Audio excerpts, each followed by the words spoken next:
Imagine acordar amanhã e tudo ao redor da sua casa ter sumido. Não tem rua, não tem mercado, não tem vizinho. Só terra, vento e silêncio. Sem estoque, sem endereço, sem nada guardado. Você saberia o que fazer? Porque durante a maior parte da existência humana não existia nada disso. E o mais perturbador é que, por muito tempo, a humanidade era mais saudável e possivelmente mais livre do que qualquer um de nós hoje. Por pelo menos 200 mil anos, o ser humano caminhou sem destino fixo, seguindo animais, rios e estações. Grupos de 20, 30 pessoas que se conheciam de verdade. Não pelo nome no perfil, mas pelo jeito de andar, pelo som da respiração à noite. Famílias inteiras que se moviam pelo mundo como se o mundo todo fosse delas. Por que era? Conheciam plantas medicinais que a ciência ainda estuda, sabiam ler o céu, prever chuva, identificar rastro de animal na poeira seca. Nenhum livro, nenhuma escola. Só a experiência passada de boca em boca, por gerações. O que mudou tudo não foi invenção genial, nem líder iluminado. Foi o clima. O fim da última era glacial transformou partes do Oriente Médio em abundância absurda. Campos de trigo selvagem, rebanhos enormes, água previsível onde antes havia árido. Grupos humanos acostumados à escassez pararam. Não de uma vez. Foram ficando mais tempo, construindo abrigos mais sólidos, guardando sementes, tendo filhos que cresciam ali. Quando perceberam, estavam enraizados num lugar que antes era só mais uma parada no caminho. Jericó, no Vale do Jordão, por volta de 10 mil a.C., já tinha torre de pedra com 9 metros, muros com 3 metros de espessura e silos grandes demais para uma família. Aquilo não era acampamento sofisticado. Era uma escolha de ficar, de acumular, de defender. E é nessa palavra que mora a virada mais brutal dessa história. Guardar comida num silo exige protegê-la. Proteger cria fronteira. Fronteira cria ameaça permanente. A muralha de Jericó existia porque alguém precisava dormir sabendo que o estoque ainda estaria lá de manhã. Toda a estrutura da civilização nasce desse momento. A agricultura não veio primeiro. Veio o hábito de ficar. A lavoura surgiu depois, como resposta a um problema que o próprio sedentarismo criou. Quando um grupo nômade cresce demais, ele se divide e o mundo acomoda os dois. Mas, quando você tem silos de pedra, uma torre construída com semanas de trabalho coletivo e crianças que nunca caminharam dias seguidos, partir não é mais opção. Você está preso, não por correntes, mas por tudo que construiu. Então a resposta para o crescimento populacional não foi mover. Foi produzir mais, selecionar as sementes mais cheias, arrancar plantas concorrentes, desviar água de riachos. Não foi descoberta súbita. Foi necessidade transformada em técnica, geração a geração, e funcionou em volume. Mas o preço veio cobrado direto no corpo. Esqueletos dos primeiros agricultores mostram estatura menor, dentes destruídos por dieta de amido, colunas comprimidas.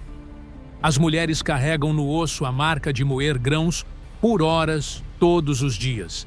Deformações no joelho e na lombar, que os caçadores-coletores simplesmente não tinham. O excedente mudou tudo. Sobra de grão cria uma pergunta que nunca existiu antes.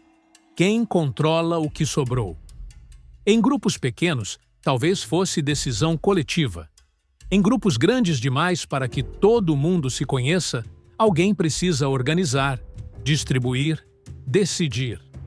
Quando essa função se torna permanente, deixa de ser liderança, vira poder. Na Mesopotâmia, entre o Tigre e o Eufrates, construir canais de irrigação exigia centenas de trabalhadores coordenados por semanas. Isso exige autoridade que ninguém questiona no meio da obra.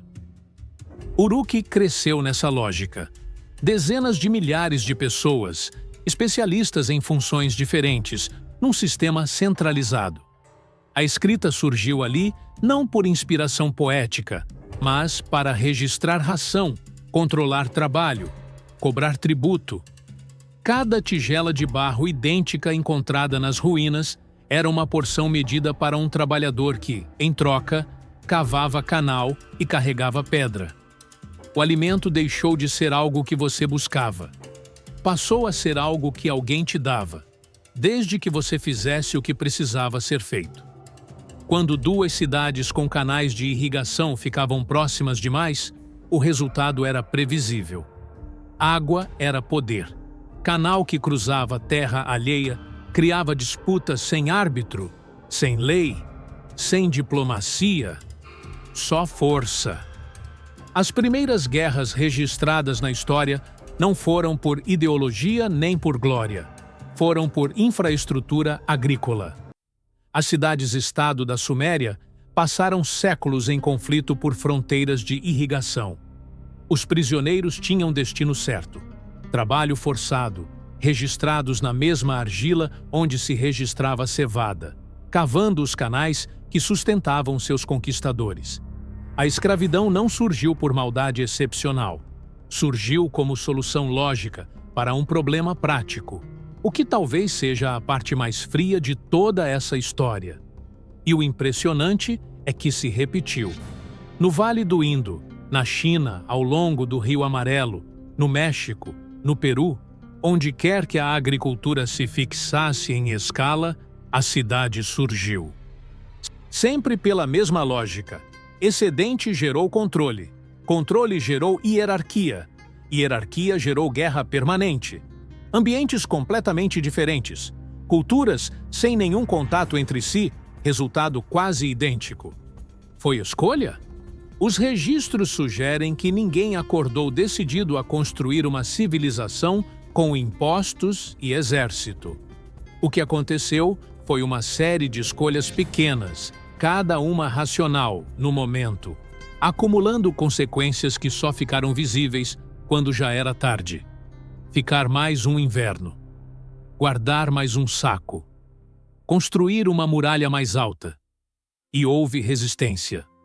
Povos que mantiveram o nomadismo por milênios de forma deliberada, olhando para as cidades com desejo pelo que tinham e desconfiança pelo que custavam. Nós somos herdeiros de cada canal cavado por mão forçada, de cada silo protegido por muro de pedra. A cidade onde você mora é a versão moderna de Uruk. Os mecanismos mudaram. A lógica não mudou quase nada. Fica uma pergunta para você.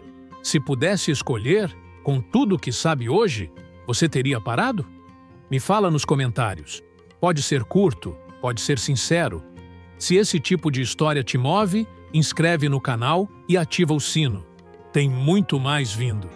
E me conta, qual época você quer ver aqui? Esse canal é construído junto com quem assiste.